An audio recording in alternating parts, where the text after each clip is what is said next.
Oke, jadi apa yang ada di benak kalian ketika kalian mendengar kata proyektor? Kalau zaman saya dulu ya, waktu sekolah, proyektor itu ya sesuatu yang gambarnya buram, terus fokusnya itu masih manual zaman dulu, terus brightness-nya masih kurang terang. Nah, itu kan cerita zaman dulu ya. Sekarang udah banyak proyektor yang canggih-canggih, yang ukurannya makin kecil tapi gambarnya makin bagus. Contohnya seperti BenQ GS15 ini. Ini proyektor loh ya, bukan speaker ini. Proyektor tapi sekecil ini. Kemarin si BenQ GS50 atau 50 ini saya cobain untuk bikin jendela di dinding ya. Karena setup ruangan kerja saya ini nggak ada jendela.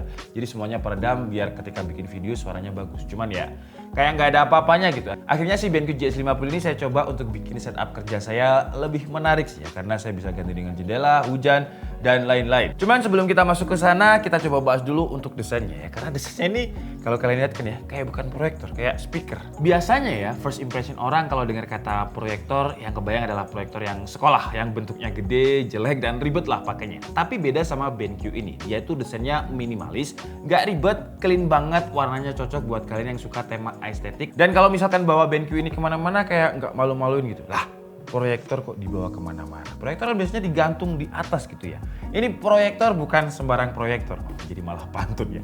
Jadi proyektor ini portable. Sebentar, saya revisi dikit. Dia bukan hanya portable, tapi super portable. Kenapa saya bilang super portable? Pertama, dia udah built-in dengan speaker. Jadi kita nggak butuh speaker eksternal lagi. Speakernya pun juga udah pakai Trifolo. Suaranya nanti kita tes lah ya. Terus alasan yang kedua, dia pakai baterai ya. Jadi nggak perlu kita colokan ke power. Cuman memang sayangnya untuk baterainya ini nggak tahan lama. Untuk baterainya dia cuma tahan 2,5 jam. Jadi kalau misalkan kita nonton Avenger, ya harus sama dicas ya, karena Avenger itu durasinya sekitar 3 jam. Dan dia juga punya segala macam port yang kita butuhin. Ada USB-C DisplayPort, ada HDMI, ada USB Type-A, terus juga ada AUX juga. Untuk sebuah proyektor ini lengkap banget sih ya. Terus proyektor ini juga bisa dibilang dia adalah smart proyektor ya, kayak smart TV. Karena HDMI stick di dalamnya itu udah built-in dengan Android TV juga. Rasanya punya BenQ ini kayak punya home theater tapi di dalam box. Kemarin juga sempat saya pakai untuk anak saya. Anak saya itu umurnya masih 7 bulan dan dia bisanya itu masih lihat ke atas.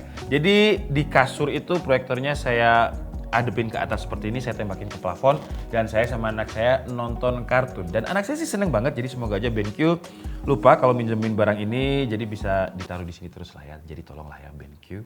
Kasihan anak saya kan masih 7 bulan. Ya hitung-hitung nyenengin anak yang masih 7 bulan lah BenQ.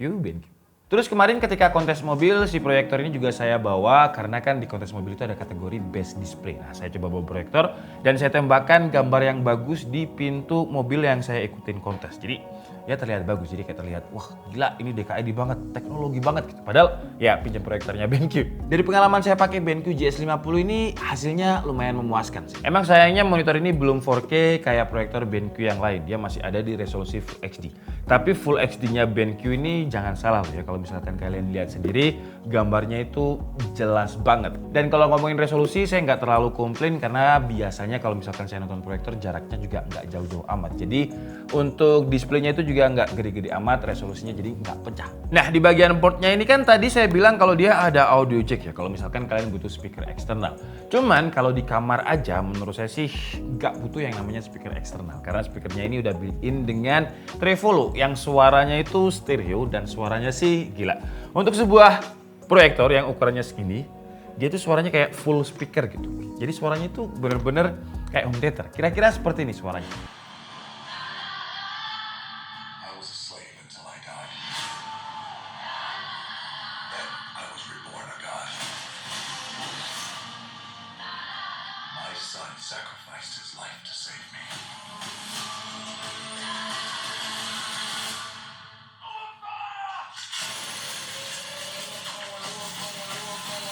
Gimana menurut kalian? Sebenarnya tergantung device kalian ya untuk dengerin. Cuman kalau misalkan kalian dengerin langsung, suaranya untuk ukuran device segini menurut saya udah kenceng banget. Saya juga suka gimana BenQ ngedesain proyektor ini biar tetap kelihatan clean dan simple. Jadi si HDMI sticknya itu disembunyiin di bagian dalamnya ini. Jadi kalau misalkan kita pakai HDMI ini karena udah built-in dengan Android TV, kita bisa pilih aplikasi dari Google karena ada Play Store-nya Android TV. Kita pun juga bisa mengakses menu-menu dari Android TV melalui remote TV yang udah ada di dalam paket pembeliannya ini. Cuman sayangnya untuk aplikasi Netflix dia nggak langsung tersedia. Jadi ada beberapa step untuk menginstal Netflix. di BenQ GS50 ini. Nanti untuk step video guide by guide-nya akan saya taruh di kolom deskripsi linknya. Karena kalau misalkan saya taruh di sini juga durasinya bakal panjang. Atau kalau misalkan kalian nggak mau ribet, kalian juga bisa pakai mirroring. Jadi kalian bisa pakai HP terus di mirroring ke sini, HP-nya buka Netflix, udah beres. Itu cara yang paling nggak ribet. Kalau untuk kualitas gambarnya saat saya pakai nonton film, menurut saya agak kurang tajam sih ya warna-warnanya kalau misalkan cahayanya kurang gelap. Cuman kalau kita matiin semua lampu dan lampu hanya dari proyektornya ini, gambarnya akan lebih detail, lebih bagus. Sayangnya di situ sih ya. Jadi untuk brightness-nya dia kurang terang, hanya ada di sekitar 500 lumens. Semoga aja ada versi kedua yang lebih compact lagi, lebih kecil lagi, tapi brightness-nya itu lebih terang. Dan tadi saya bilang kalau proyektor zaman dulu itu kan harus pakai fokusnya manual ya. Kita putar-putar sampai gambarnya fokus. Kadang kita putar-putar juga nggak fokus-fokus. Karena ternyata lensanya rusak. Cuman untuk BenQ ini nggak usah. Dia udah kayak kamera. Ibaratkan kayak kamera. Karena ketika kita gerak-gerakin seperti ini, dia akan mencari fokusnya sendiri. Jadi autofocus. Kita nggak perlu setting-setting lagi. Jadi seperti kata saya tadi, bener-bener super portable dan simple. Kita mau bawa kemana-mana pun juga enak. Karena di dalam paket pembeliannya juga sudah ada tasnya. Jadi kalau misalkan kita camping ke Bromo atau kemanapun itu sama teman-teman, enak tinggal bawa aja. Tapi kalau camping kan biasanya cuacanya ya berubah-ubah ya. Kadang hujan, kadang enggak. Kalau misalkan hujan, tenang aja karena dia sudah memiliki sertifikasi IPX2 yang tahan dengan rintik-rintik hujan. Rintik-rintik loh ya. Tapi kalau misalkan deres ya segera aja diselamatkan. Terus dia juga memiliki drop proof yang ketinggiannya itu 70 meter ya, sekitar meja inilah. Asalkan nggak jatuh dari lantai 10 sih dia aman-aman aja sih.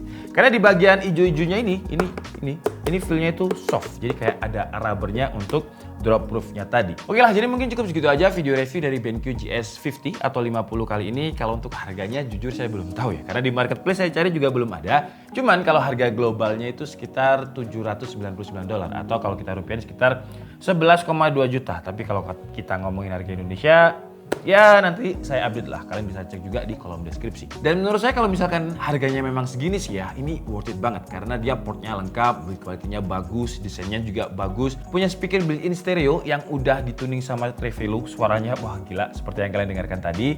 Dia Android TV juga. Paling yang menurut saya agak kurang adalah di brightness-nya yang masih 500 lumens. Terus juga kalau misalkan kalian pengen gambarnya lebih detail seperti itu tadi ya. Jadi lampunya dimatikan cuman pakai lampu dari proyektor ini. Terus kekurangan lain baterai sih ya. Baterainya cuma tahan di 2,5 jam. Jadi satu film selesai. Cuman kalau kalian tanya apakah dia bisa dipakai sambil dicas, jawabannya sih bisa ya.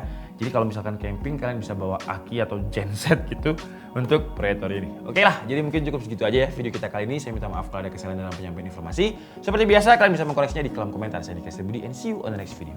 Bye bye.